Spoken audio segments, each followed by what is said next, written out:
Dylan was my teacher, man. He was, and maybe Edgar Allan Poe, who I liked a lot and read a lot of. Like, his stuff like El Dorado, Rudyard Kipling. The great, story poems that we used to hear a lot, like The Highwayman, Hiawatha. So those were a lot of the influences I had. In the year 1865, a 7-year-old boy by the name of Theodore Roosevelt sat in the window of his parents' Manhattan apartment, watching the Grand Army of the Republic staging its victory parade. He watched through the rolling wave of the men and horses marching, the Union's heroic, proud victorious army. When did you go to UNC? 1969, 1973. Pretty wide open, man. Well, yeah, what was Chapel Hill like? It ruined me, man. It ruined me. Well, the revolution was still in the air. That song, what is it? Tangled Up in Blue. There was music in the cafes at night and revolution in the air. That was the way it felt to me. Now, I came from here and in a military school with 200 cadets, so that was pretty radical. What was Franklin Street? Was that like the hotbed? Dude, it was really cool, and it was full of mystery. It wasn't like now. It wasn't homogenized, and it wasn't like a mall where it's all chain stuff and everything bought. It was real, like artisans and craftspeople. Old places like Rascal, the Dan Ziegler's Delicatessen, the Intimate Bookstore, one of the great bookstores in the South. I started writing right before I left. I was 15. I mean, I can still remember when it really got serious. I was walking home from school, and I had this Bob Dylan song in my head, and the meter of it, and I'm like, why don't I just, because I knew he had done all this with Woody Guthrie. I'd been listening to these guys and learning the songs. I didn't know how to play an instrument, but I said, why don't you just do what Dylan did with Guthrie and some of these old folk songs, take his pattern and put your own words on it. But man, I was all lit up. I was writing poetry. I had some songs I was doing.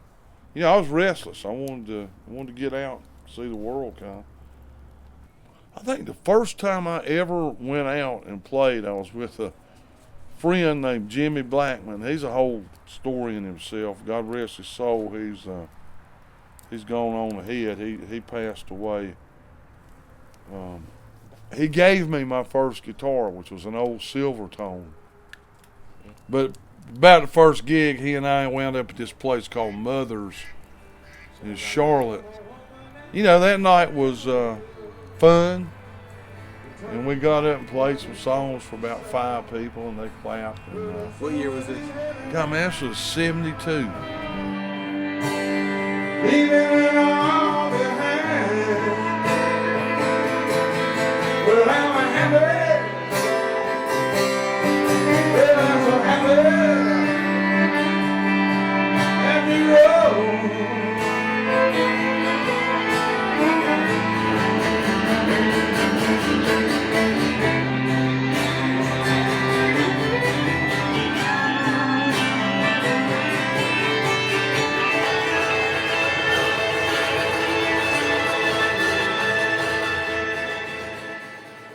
It's just so fun. I mean, it's like breathing.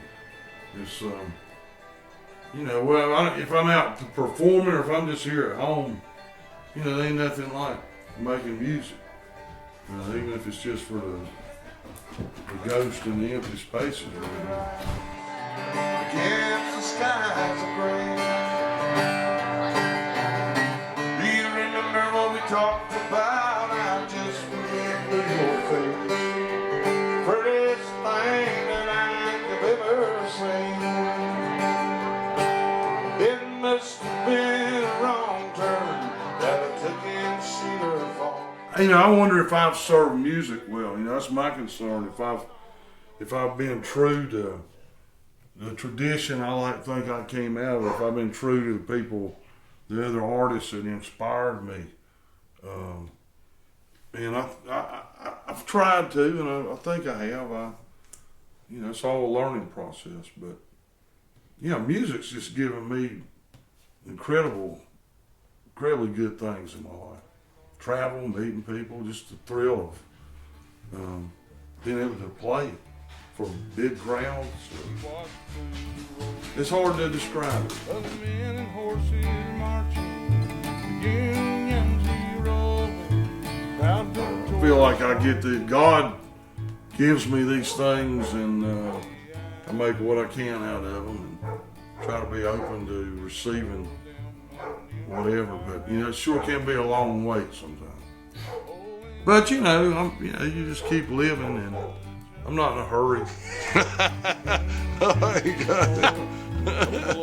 Watch out, Man, that's getting a little too weird for me. No, I'm just joking. You know how to use me, carve my